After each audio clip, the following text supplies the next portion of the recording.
CAA के protest के दौरान, इस समय सीएए संवैधानिक संशोधन लाया गया था, या मैं कहूँ कि सिटीजनशिप एक्ट में अमेंडमेंट लाया गया था, तो उस समय उस अमेंडमेंट में एक और बात जो सामने आई थी वो ये थी कि उसका प्रोटेस्ट करते समय सरकार को धमकियां दी गई थी, प्रधानमंत्री को धमकियां दी गई थी, और प्रदेश सरकार को धमकियां दी गई थी, और पुलिस पर सीधी फायरिंग की गई थी। पुलिस का मतलब उनका सिर्फ ये था कि अगर पुलिस के ऊपर गोली चला रहे हैं तो वो योगी आदित्यनाथ जी के ऊपर गोली चला रहे हैं। ऐसा ही एक मामला ऑनरेबल हाईकोर्ट में गया, और हाईकोर्ट ने जो कठोर टिप्पणी की है वो मुझे लगता है जानने लायक है, क्योंकि इनका सबका मानना ये था कि अगर सीएए वापस करवा ले गए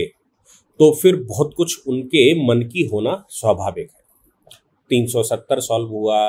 राम मंदिर अभियान में राम मंदिर का निर्णय आया,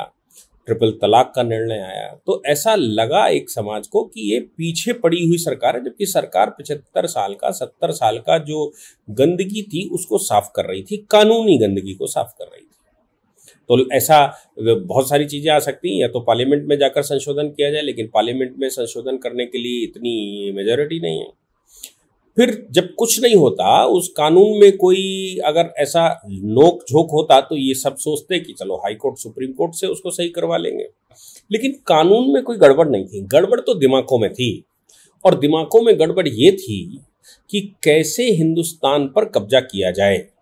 क्योंकि जिन्ना जो कर गया, जिन्ना ने जो पाकिस्तान लिया, वो तो सिर्फ उसका एक उद्देश्य था कि वो हिंदुस्तान पर कैसे शासन कर ले, कैसे हिंदुस्तान को फतेह कर ले। तो भूमि का एक टुकड़ा उसने माउंटबेटन से मांगा था, ये कहते हुए कि हम सेनाएं तैयार करेंगे, सिस्टमेटिक तरीके से तैयारी करेंगे और हिंदुस्तान को फतेह कर लेंगे युद्ध करके।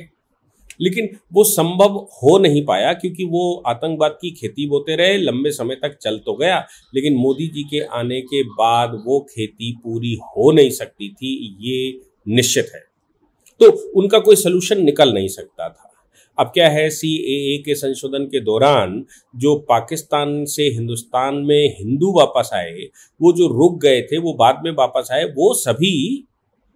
को सिटीजनशिप देने की बात हमने कर ली कि भाई वो रह तो रहे, कोई 50 साल से रह रहा, कोई 40 साल से रह रहा, कोई 30 साल से रह रहा, कोई 12 साल से रह रहा, उनको